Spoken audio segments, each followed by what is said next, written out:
भरूनाथ ढळमळे भूमंडळ आज हो हे शंकरा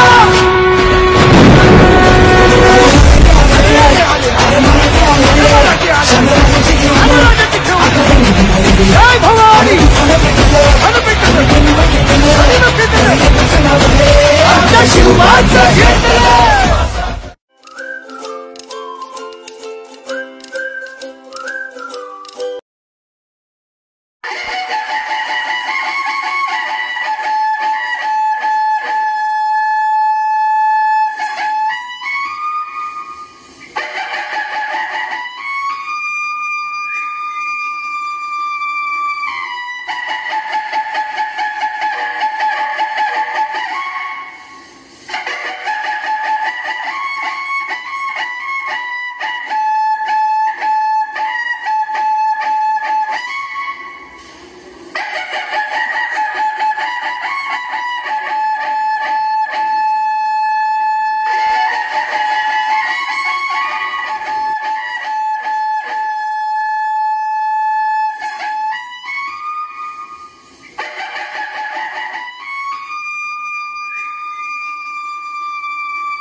श्री श्री छत्रपती शिवाजी महाराज की जय भवानी, जय भवानी।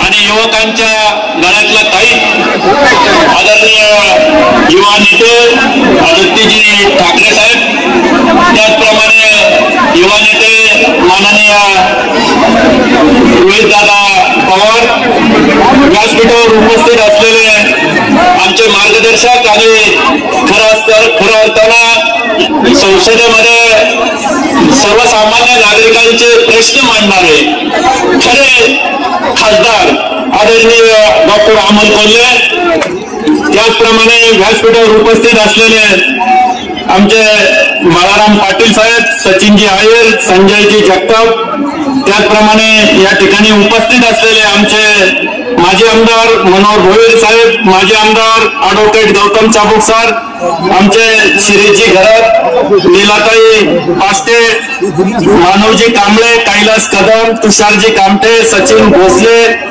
संतोष इंगळे, बीडी यादव, माननीय योगेश बाबर आणि आमच्या भगिनी सुलभाताई, त्याचप्रमाणे आमच्या देवरोडच्या सर्व पदाधिकारी, आमच्या महिला पदाधिकारी, आमच्या नगरसेविका, माजी नगरसेविका, आमच्या मावळमधून आलेले आमचे राष्ट्रवादी काँग्रेस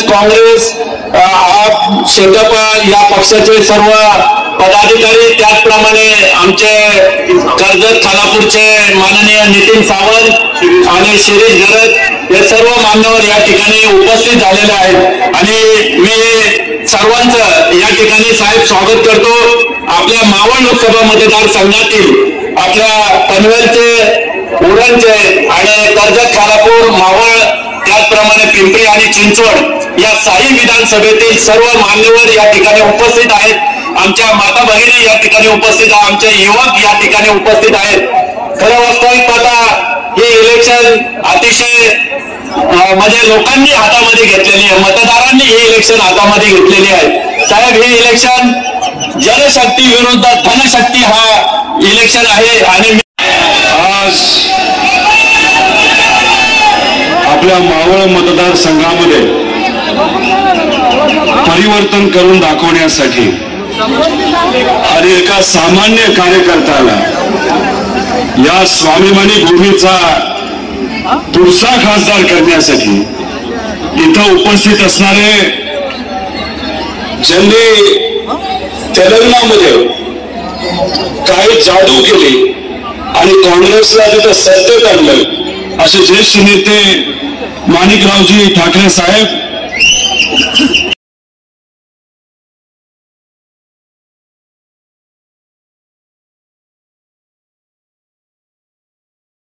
भवानी, उभे हिंदुस्थानचा आराध्य दैवत छत्रपती शिवाजी महाराज आणि छत्रपती शिवाजी महाराजांनी या महाराष्ट्रातल्या मातीतल्या माणसाला जगावं कसं हे शिकवल्यानंतर याच मातीतल्या माणसाला शेवटच्या श्वासापर्यंत लढावं कसं हे शिकवणारे छत्रपती संभाजी महाराज यांच्या पवित्र कृतीला अभिवादन करतो।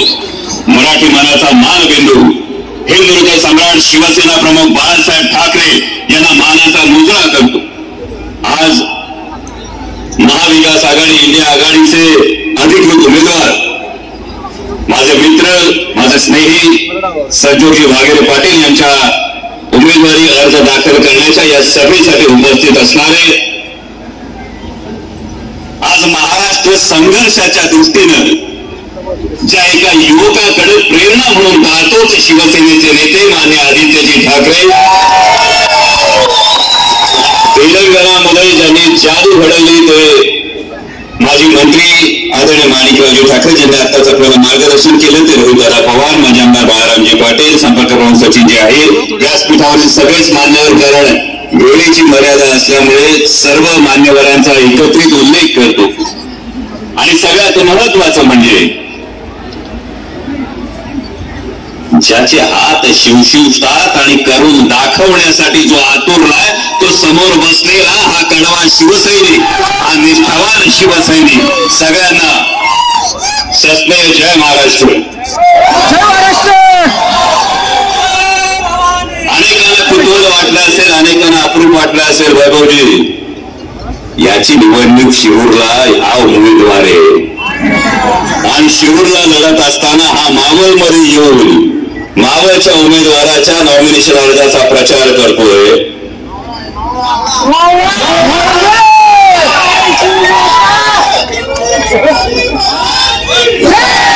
ती थोडीशी ज्या छत्रपती शिवाजी महाराजांचं आपण नाव घेतो त्या छत्रपती शिवाजी महाराजांची शिकवण ज्याचा बाले किल्ला मजबूत त्याचा गड मजबूत आणि जर किल्ला मजबूत असेल तर मोरू केलेला जाता येतं. शिरूरचा किल्ला शिरूरच्या मावळ्यांच्या खांद्यावर सुरक्षित आहे आणि म्हणून आज विशेषतः मावळमध्ये आलो आणि विशेषतः मोठ्या संख्येने ते शिवसैनिक बसलेले असताना एकच आठवण करून देतो भावांनो, शिवसैनिक हा निखाऱ्यासारखा असतोय. तो विनाकारण पेटत नाही आणि एकदा का पेटला तर कुणाच्या बापाच्या दिसत नाही. लक्षात ठेवा.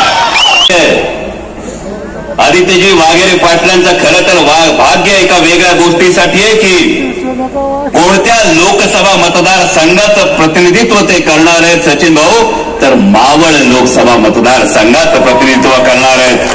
कारण छत्रपती शिवाजी महाराजांचा इतिहास जर बघितला तर या 12 मावळाचा फार मोठा यामध्ये हातभार होता आणि 12 मावळाचं एक इतिहासातलं उदाहरण फक्त देतो.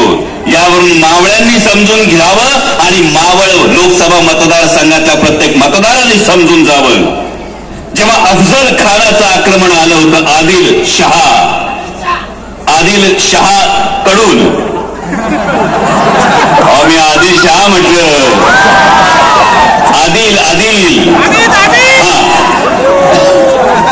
आदिल शहा ऐकू आलंय, पण आदिल शहाकडून जेव्हा अफजल खान चालून आला तेव्हा 12 मावळात एक फार मोठं प्रश्न होता. कान्होजी राजे जयदेवांचा अख्खा 12 मावळ कान्होजी राजे देशमुखांचं ऐकत होता.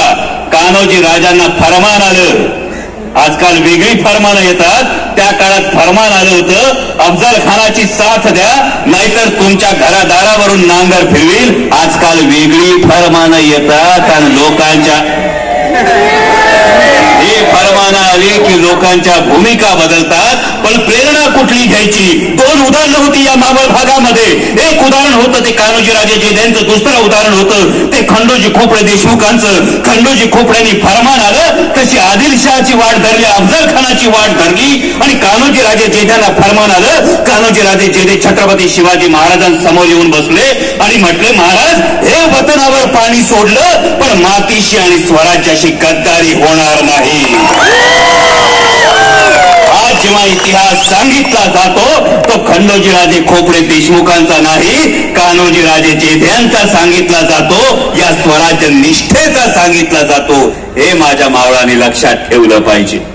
आज विलक्षण दिवस आहे. खरं तर मगाशी रोहित दादा बोलताना पिंपरी चिंचवडच्या विकासाविषयी जेव्हा बोलत होते तेव्हा एक गोष्ट आठवली. आमच्याकडे एकदा एक गाव जेवण झालं असं आमची आजी सांगते. सुलभाताई लय मोठं गाव जेवण होतं, लय मोठ्या पंक्ती बसल्या होत्या. हे अशी लांबच्या लांब पंगत जो तो कौतो करत होता. अरे काय पंगत आणि कोणाला कळलंच नाही स्वयंपाक कोण करत होतो. स्वयंपाक करणारा जो वयस्कर ज्येष्ठ आचारी होता तो कसलीही पर्वा न करता स्वयंपाक करत होता. पण त्याने विचार केला वाढपी दुसरे असावेत. पंक्तीला वाढपी भलतेच वाढत होते आणि पंगत उठल्यानंतर जो तो वाढप्याला नमस्कार करत होता. पिंपरी चिंचवड शहराच्या बाबतीत विकासाच्या बाबतीत आचारी कोण होता आणि पंगत वाढणारे वाढपी कोण होते एवढी गोष्ट मात्र लक्षात ठेवा. आणि आजचा विलक्षण आजचा दिवस आहे. आज खरं तर चैत्र पौर्णिमा आहे. खंडोबारायाचे अनेक ठिकाणी उत्सव साजरे केले जातात. आज हनुमान जयंती आणि आज छत्रपती शिवाजी महाराजांची पुण्यतिथी आहे. पण छत्रपती शिवाजी महाराजांनी या मातीला सगळ्यात मोठी देण दिली ती स्वाभिमानाची देण दिली. ही गोष्ट लक्षात ठेवा. खंडेरायाचा आज आपण उत्सव साजरा करतो. या खंडेरायानं मणी आणि मल्ल या 2 दैत्यांचा या 2 असुरांचा वध केला. त्या पद्धतीनं महागाई आणि बेरोजगारी या मणिमल्ला जर नष्ट करायचा असेल तर खंडेराय प्रसन्न होणार आहे. आणि तिसरी आज हनुमान जयंती आहे. विशेषतः हनुमान जयंतीच्या शुभेच्छा देताना लक्षात ठेवा, रावण सुद्धा बलदंड होता, रावण सुद्धा तुझा ज्ञानी होता, रावण सुद्धा राजा होता, रावण सुद्धा प्रचंड शक्तिशाली होता. या रावणानं हनुमंताला बंदिवान केलं होतं. या हनुमंताला बंदिवान केल्यानंतर हनुमंत रायाच्या शेपटीला आग लावून त्याला अद्दल घडवण्याचा रावणाचा प्रयत्न होता. पण आज हनुमंतरायाला अभिवादन करत असताना त्या हनुमंतरायाने शेपटीला आग लावल्यानंतर त्या शेपटीची मशाल केली आणि रावणाची लंका दहन केली. ही मशाल भावांनो लक्षात ठेवा. आणि त्यामुळे आता बळकट पंजामध्ये स्वाभिमानाची मशाल पेटवायची, विजयाची तुतारी फुंकायची. आम आदमी पक्ष असेल, राष्ट्रवादी काँग्रेस शरदचंद्रजी पवार पक्ष असेल, काँग्रेस पक्ष असेल, शेतकरी कामगार पक्ष असेल, माझ्या भावानं हात जोडून कळकळीची विनंती आहे. ही निवडणूक फक्त 2 उमेदवारांची नाही, ही निवडणूक फक्त 2 पक्षांची नाही. जो जो या देशाला, जो जो या मातीला आपली माता मानतो, जो जो या देशाला आपली मातृभूमी मानतो, त्या प्रत्येकाची ही निवडणूक आहे. आणि त्यामुळे मला फोन आला नाही, मला मेसेज आला नाही, मला बोलवणं आलं नाही. या कुठल्याही अडचणीमध्ये राहू नका, हात जोडून विनंती करतोय. कारण मैदानी जंग में किसी को बुलाया नहीं जाता, जिसका खून खौलता है वो खुद ब खुद चला आता है. आणि हे जर केलं, जाता जाता एवढंच सांगतो, एक सकाळ आहे या मावळ लोकसभेत उगवणार आहे. मतदारांना धडा शिकवला जाईल. त्या दिवशीच्या सकाळी सगळं क्षितिज हे भगवा असेल आणि त्या भगवाच्या क्षितिजा आडून, भगव्या शाली आडून एक थरथरणारा रुद्राक्षाची माळ घेतलेला हात हा आशीर्वादासाठी उभा राहील. त्या आशीर्वादासाठी आणि ती गद्दारी गाडण्यासाठी ही मशाल प्रज्वलित करा. आणि पुढचे 13 तारखेपर्यंत तुमच्यातला प्रत्येक जण संजोग वाघेरे पाटील असेल, तुमच्यातला प्रत्येक जण हा मशाल धरणारा शिवसैनिक असेल, या मशालीच्या चिन्हासमोरचं बटन दाबून संजोग वाघेरे पाटील यांना प्रचंड बहुमतानं विजयी करा. एवढीच कळकळीची विनंती करतो आणि थांबतो. धन्यवाद. जय शिवराय.